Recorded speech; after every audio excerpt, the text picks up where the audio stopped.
Məsələn, birindən soruşursan, sənin hədəfin nədir? Deyir, mən xoşbəxt olmaq istəyirəm. Deyirsən, yox, uşağınla bağlı hədəfin nədir? Qızım uğurlu olsun. Konkret deyil də hədəflər. O bir real hədəf deyil. Deyil də. Xoşbəxtlik nədir? Qızımın uğurlu olması nə deməkdir?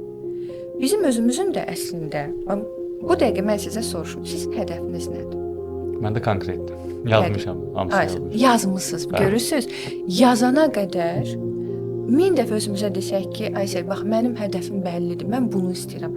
Oturub yazanda baxırsan ki, bir 5 dəqiqə keçdi, sən elə heç nə yaza bilmirsən. Hədəfin nədir? Yazırsan ki, mənim hədəfim maşın almaqdır. Mütləq tarix qoymalısan. Və ya okey, maşın al, sonra deyirsən ki, bundan daha önəmli bir dəyər yoxdur. Yox, var, mən xoşbəxt olmalıyam. Yaxşı, xoşbəxtlik nədir? Anamın canı sağ olsun. Yaxşı, anan ölüb çıxıb gedəcək, öləcəksən. Yox, onda oturub fikirləşim.